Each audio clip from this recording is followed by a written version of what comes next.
હવે જોઈએ અન્ય સમાચારો। વડોદરામાં પેટ્રોલ પંપ પર લાગી છે લાંબી લાઈનો। અફવાના કારણે પેટ્રોલ પંપ પર લાંબી લાઈનો લાગી લોકોએ કહ્યું પેટ્રોલ નહીં મળે એટલે પુરાવા માટે આવ્યા છીએ।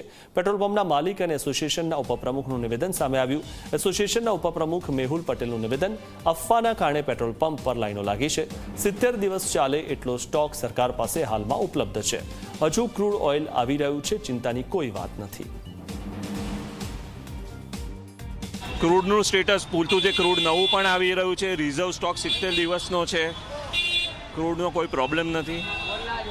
પ્રોબ્લેમ ખાલી સપ્લાયનો જે કંપનીએ ટ્રાન્ઝેક્શનલ પોલિસી બદલી છે એનો છે।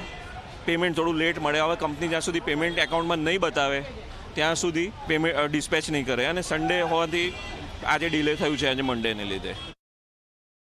વડોદરામાં પેટ્રોલ પુરાવા માટે લાંબી કતારો લાગી છે। આપ જોઈ શકો છો કે અલકાપુરી વિસ્તારમાં આવેલા બંને પેટ્રોલ પંપ પર લોકોની લાંબી કતારો લાગી છે। લોકોના એવું છે કે પેટ્રોલનો જથ્થો ખૂટ્યો છે, જેના કારણે લોકો લાઈન લગાવીને ઊભા છે, પરંતુ રાજ્ય સરકાર અને કેન્દ્ર સરકાર અને ખુદ પ્રધાનમંત્રી નરેન્દ્ર મોદીએ જાહેરાત કરી છે કે પેટ્રોલનો સ્ટોક પૂરતો છે, કોઈએ અફવામાં દોરાવું નહીં। પરંતુ લોકો ક્યાંક ને ક્યાંક કહી શકાય કે પ્રાઇવેટ પેટ્રોલ કંપનીઓના જે પંપો છે તેના પર પેટ્રોલ ન હોવાના કારણે લોકો અહીંયા લાઈનો લગાવી રહ્યા છે। અને આપ જોઈ શકો છો કે ખૂબ મોટી સંખ્યામાં લોકો અહીંયા એકઠા થયા છે અને પેટ્રોલ પુરાવી રહ્યા છે। હજી 24 કલાક વડોદરા અને તમામ ગુજરાતના લોકોને અપીલ કરી રહ્યું છે કે પેટ્રોલનો પૂરતો સ્ટોક છે, કોઈએ અફવામાં દોરાવું નહીં, કોઈએ જે છે તે પેટ્રોલ ભરાવા માટે આવી લાઈન લગાવીને ઉતાવળ નહીં કરવી, કારણ કે જે કેન્દ્ર સરકારની ઓઇલ કંપનીઓનું પંપો છે ત્યાં પૂરતા પ્રમાણમાં પેટ્રોલનો જથ્થો ઉપલબ્ધ છે।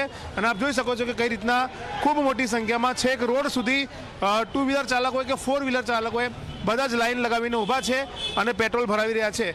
કલાકો સુધી લોકોનો જે છે તે નંબર આવી રહ્યો છે, તેને લઈને ફરીથી અમે એ જ કહી રહ્યા છે કે પેટ્રોલનો પૂરતો સ્ટોક છે, કોઈએ અફવામાં દોરાવું નહીં અને અફવામાં દોરાઈને આવા પંપો પર લાઈનો લગાવી નહીં। કેમેરામેન મુકુંદ દવે સાથે રવિ અગ્રવાલ, ઝી મીડિયા, વડોદરા।